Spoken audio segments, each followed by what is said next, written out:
Значи, насловот Охридската архиепископија како наднационална црква. Сега, последниве години, говориме за тоа кој на кого е мајка, која црква е народна црква, која е државна црква, која создале комунистите, која создале, не знам, царевите, владарите. Во тој контекст е моето изложување, ќе биде кратко, не е во целосна конечната верзија како што ќе биде.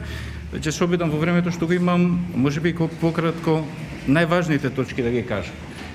Круната ја познавате, наша е од Охридскиот архиепископ. Меѓутоа, пред да почнеме понатаму да зборувам за неа, би се задржал на ова. Ако успеам да го направам, да застане како што сака. Имаме проблем, како што гледате, со технологијава.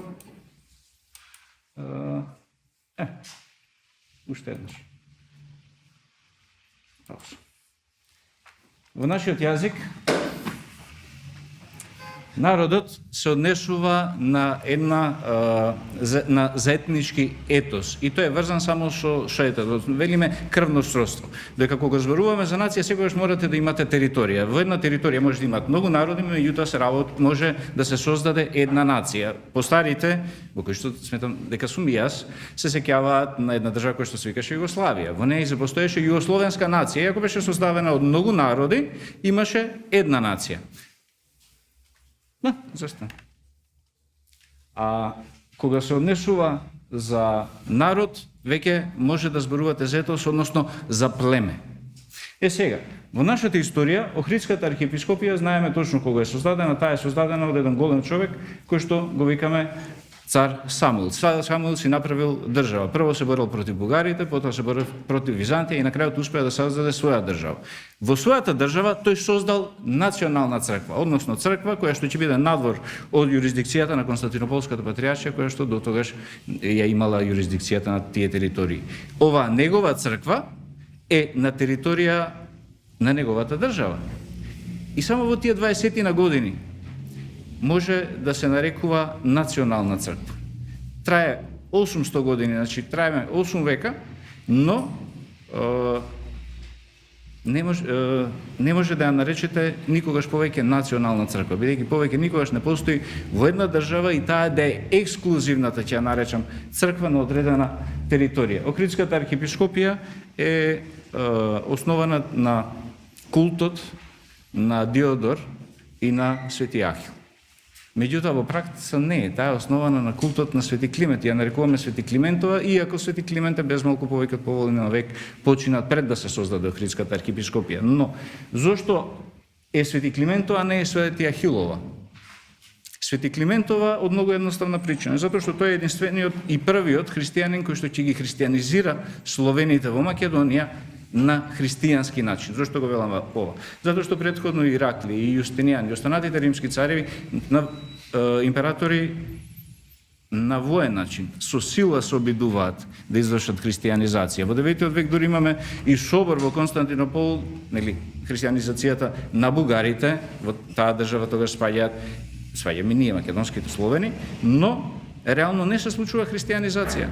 Се случува натурање на христијанството, кое што е религија на непријателот, на Византија. Свети Климент е првиот кој што ќе успее да ги христијанизира. Впрочем, во неговото житие многу јасно и многу кратко стои дека луѓето овде се скотоподобни, дека дури и оние кои што се христијани веќе не знаат ништо за христијанството и тој безмалку почнува од нула.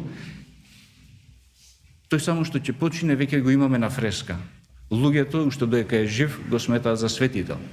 Култот што ќе се создаде од него е оној врз кој што до ден денес ние тврдиме дека Охридската архиепископија е Свети Климентова Охридска архиепископија. Затоа што кога Самуил е император, Свети Климент е веќе почина. Ова е државата во 996 година што ќе ја создаде Самуил. Ова е безмалку само во еден момент подоцна ќе биде поголема јурисдикцијата на Охридската архиепископија.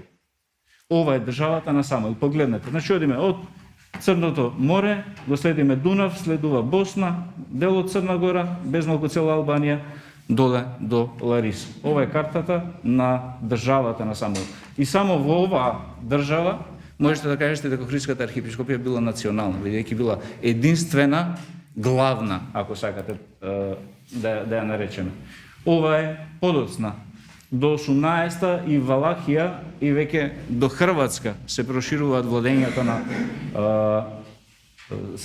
Самуиловата држава, исто така и доле еден дел од Тесалија фаќа.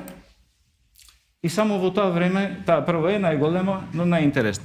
Промените настануваат со Василий II. Зошто? Затоа што таа веќе не е ексклузивна. Не е примарната црква која што ја врши христијанизацијата во државата. Василий Велики е император византиски, тој ја уништува Самуиловата држава. Не ја укинува Охридската архиепископија, ја прифаќа, меѓутоа ја починува на престолот. Значи, од овој момент, понатаму, сите патриарси без малку ќе бидат ставани од византиските императори кога се во времето на Византија. Подосна имаме мали измени, но со Василий почнува промената и во јазикот што полека ќе се користи, но таа веќе е црква на словенското население во империјата. Доростолската црква ја нема. Српската не е создадена. Единствената црква која што е за словените во рамки на Византија е нашата црква, односно Охридската архиепископија. И затоа во овој момент таа не е ниту само народна на македонскиот народ, како што велиме, туку е на сите словенски народи, бидејќи е толку голема и важна. Ова е юрисдикцијата на Охридската архиепископија во 1020 година. Значи, ова е веќе времето на Византија. Ако погледнете, границите се безмалку еднакви со оние од врвот на Самуиловата држава, со тоа што делот Босна, Црна Гора и дел од Албанија е изгубен и делот поголем дел над Солун. Ова е најголеми кога сме биле. Понатаму веќе работите малце се усложнуваат за нас, затоа што ова е Византија 20-та. Што се случува? Доаѓаат крстоносните војни. Имаме претходно создавањето на бугарската држава, паралелно, значи се создава уште една словенска црква, ќе ја наречеме, тоа е Трновската патриаршија, 1183-4 година. Значи, од тој веќе имате две словенски цркви, но наша Охридската архиепископија е повторно се уште стои во Византија, потоа влегува во Бугарија. И во Бугарија не ја укинуваат. Ја оставаат да постои затоа што има страв. Таа е на Свети Климент. Која е друга причина да не ја укинете? Доаѓаат, повторно имаме Византијска, Епирското царство. Што се случува? И тогаш никој не ја укинува, но епирскиот владетел дури не ја ни присвојува. Да, тој оди кај архиепископот на Охрид, бара од него помош, но не ја присвојува, не ја поставува паралела да биде како што е преселената Константинополска патриаршија во Никеја. Туку се останува безмалку без поглавар таму. Кој ќе дојдат подосна и србите, па повторно бугарите. Имаме создавање на уште една црква во 13 век, тоа е Печката патриаршија. Цело време юрисдикцијата на Охридската архиепископија флуктуира. Како се менуваат границите, така таа флуктуира. Но во ниту еден момент повеќе не е национална, во смисла државна црква. Единствен момент во целото свое огромно долго постоење е во времето на Самуил. Понатаму, кој ќе се создаде, значи, Печката патриаршија, никој не ја добира Охридската архиепископија. Да, од онаа големина што видовте ќе падне на 11 епархии, па ќе падне дури на 9 епархии, кои што ќе бидат од Велес до Драма, доле јужно. Тој потек само ќе го држи Охридската архиепископија. Разлика, односно промена, се случува кога ќе дојдат турците, бидејќи тогаш ќе ја укинат бугарската Трновска патриаршија, па малку Охридската ќе се расшири. Но ни таму немаме национална црква. Не зборувам за народна, зборувам за национална, државна. За да имате национална, ви треба територија. И ќе застанам до 1767 година, значи нема да зборувам за Македонската православна црква, ќе се концентрираме само за периодот од незиното создавање до незиното укинување. 20 години е национална држава, државна црква. Во сиот останат период, таа е второстепена црква. Дури и во Турската империја таа е повторно второстепена црква. Зошто? Примарна е Константинополската, не затоа што е духовно посилна, туку затоа што е во центарот. Онаму каде што се носат одлуките, онаму каде што политичките работи се решаваат. Никогаш подоцна, ниту денес, Охридската архиепископија ја нема славата и големината од времето на Самуил, но една работа. Од моментот кога ќе се укине Самуиловата држава, Охридската архиепископија станува типична црква.